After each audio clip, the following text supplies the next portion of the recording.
राज्यात ST rickshaw taxi प्रवास महागणार. राज्यात स्थानिक स्वराज्य संस्थांच्या निवडणुकीनंतर भाडे वाढ होण्याची शक्यता.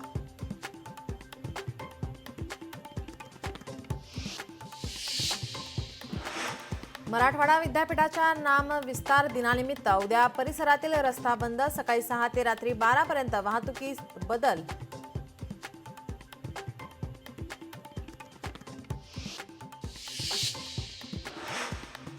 सफाई कामगारांच्या वारसांना मिळणार नोकरी. औरंगाबाद खंडपीठाचे आदेश.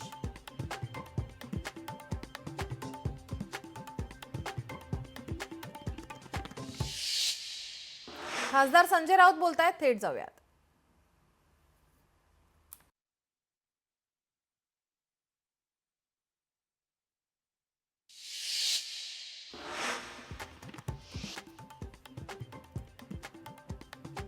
अंबादास दानवे आज रायगड दौऱ्यावर. किल्ले रायगडावर शिवरायांना करणार अभिवादन. पाचाडमध्ये राजमाता जिजाऊंच्या समाधी स्थळालाही देणार भेट.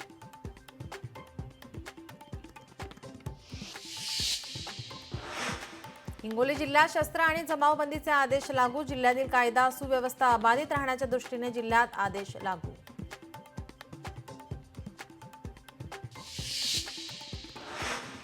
नाशिक जिल्ह्यात मजूर टंचाईने कांदा लागवड रखडली. मशीनने केली जाते कांदा लागवड. वेळ आणि पैशाची होतीये बचत.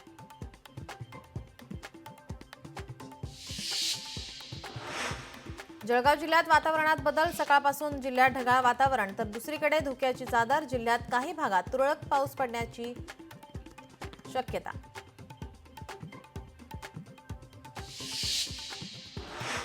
महाकुंभमेळ्यासाठी प्रयागराजमध्ये सर्व यंत्रणा सज्ज. भाविकांच्या सुरक्षिततेसाठी सुरक्षा कर्मचाऱ्यांचा बंदोबस्त.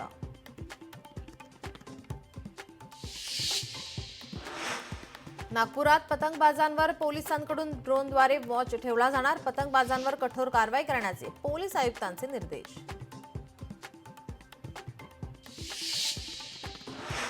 अमरावती जिल्ह्यात 10,000 शेतकरी सोयाबीन विक्रीपासून वंचित. नाफेडची ऑनलाईन नोंदणीची मुदत काल संपली.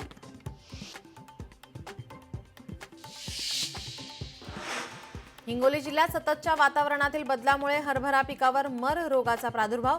हरभरा उत्पादनात घट होण्याची शक्यता. शेतकऱ्यांची चिंता वाढली.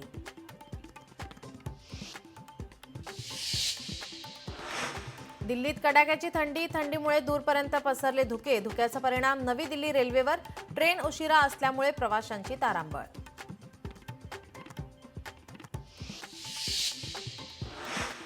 ज्येष्ठ वकील इक्बाल छागला यांचं निधन. वयाच्या 86व्या वर्षी घेतला अखेरचा श्वास.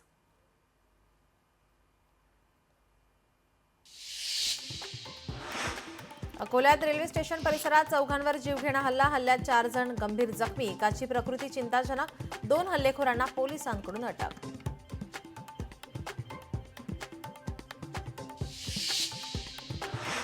कोल्हापूर क्राईम ब्रांचने केला 10 किलो गांजा जप्त. या प्रकरणी राजस्थानच्या दोघांना मोरेवाडीतून अटक.